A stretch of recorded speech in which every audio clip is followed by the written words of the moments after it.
let's prepare a Middle Eastern treat today. Pita bread and our lovely, zesty, garlicky hummus. Let's start cooking! So ano ba itong pita bread? Hindi siya yung maliliit na biscuit, kundi flat bread na parang pizza dough, no? We start off with 2 1/4 cup of all-purpose flour. And ito yung tubig ko, 3/4 cup of water, and I will dissolve my yeast. So ito is 1 teaspoon of yeast, instant yeast, and I will also add my yogurt. So I'm using 1/4 cup of Greek yogurt. And I will also add my oil. I'm using here a tablespoon of vegetable oil or olive oil. And on the other side, I will add my salt. I'm using 1 teaspoon of salt with my flour and combine ko lang siya. And make sure that the flour is wet. No? Hindi ko pa siya imamasa later na. And I will just leave that to rest for around 15 to 30 minutes. Yan. Hello mga ka-Simpol! Don't forget to grab copies of my Simpol Cookbooks available on Lazada and Shopee in the Philippines and on Amazon internationally. Add to cart na. So let's work on our hummus. So I'm adding salt, garlic, cumin, paprika powder, lemon zest, cilantro, and black pepper, and olive oil. So ito around a tablespoon or 2 of olive oil. So itong aking chickpeas is close to 1 cup. Mix natin. So hindi ko chinop-chop, hindi ko minins yung garlic because it might burn quickly, then magiging bitter. And all I have to do now is very simple. Lalagay lang natin dito sa ating air fryer. No? Kalat lang natin. So all we want to do now is to let it crisp up. And very simple. We have our chickpeas. This is around 1.5 cups. And yung water niya, inihiwalay ko siya. No?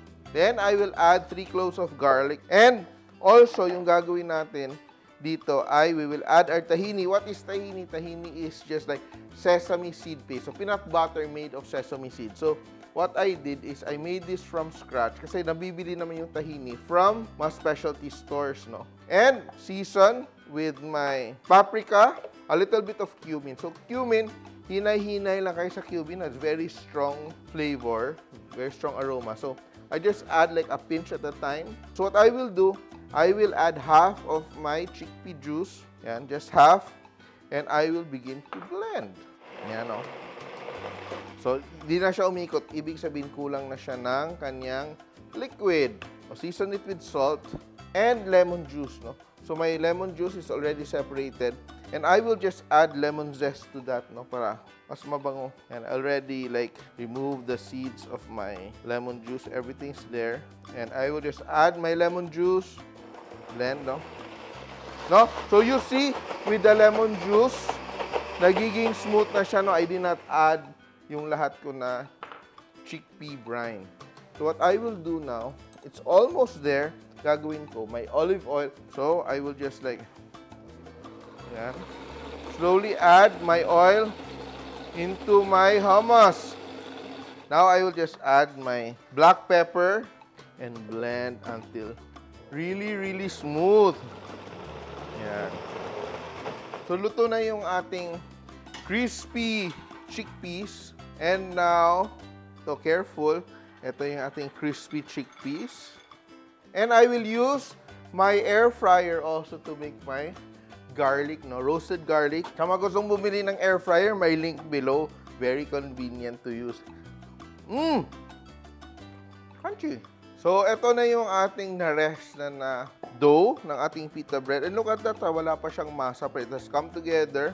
And flour our work surface. And let's just knead our dough lightly, no? Until it's smooth. Ganda, di ba? And I have my rolling pin and my baking sheet with my towel. And I will just roll my dough into a log. So ito, this is the best way and the easiest way to divide your dough. Yan. Cut into half, half, half, half. And it's very important, let it rest. So every step of the way, pag gumagawa ka ng dough, every step, magre-rest siya, no? To relax the dough. And we will cover it for a few minutes. And I will just clean up. So let's work on our pita. Tatabi ko lang yung aking dough kasi puporma na natin siya. I will just grease my pan.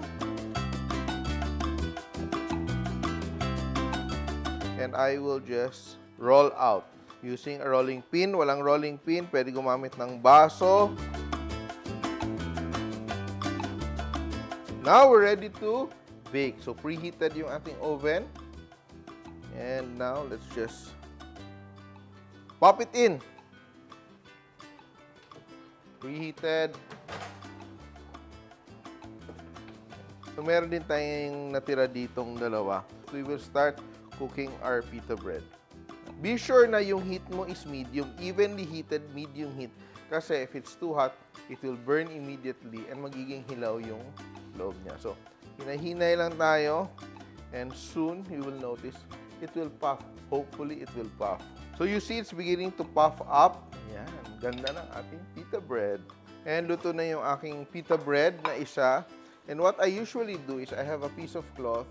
Yan, to keep it underneath, to keep it moist. Kasi magda-dry out siya pag na-expose. And look at the pita bread in the oven. Nag-puff up na rin siya. Yan. So yung gagawin ko ngayon ay babalik ta rin natin siya. Ready to plate na yung ating hummus. Look at that. Oh, very creamy. If you chill this overnight, mas magiging masarap siya. Ito siya, para mas sumarap siya, this is what you do.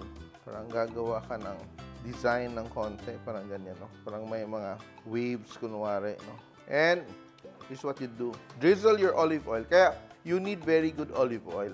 And just a pinch of paprika or cayenne, black pepper. So, I'll add my garlic here as the centerpiece of my hummus. And my crispy chickpeas. So, this is how you make like pita pockets, di ba? Cut it into half. You can put your stuffing there. Pwede mo lagay ng grilled chicken with yogurt dressing, with vegetables, and all that. Personally, ako, mas gusto ko yung ginagawa siya stovetop because masarap kasi ito may brown, di ba? Additional flavor. Pero pag maramihan yung ginagawa mo, yun ang gawin mo sa oven. And it's time for me to try my very lemony, garlicky. Look at that, no? You can scoop your hummus. Lakas mga sosyal.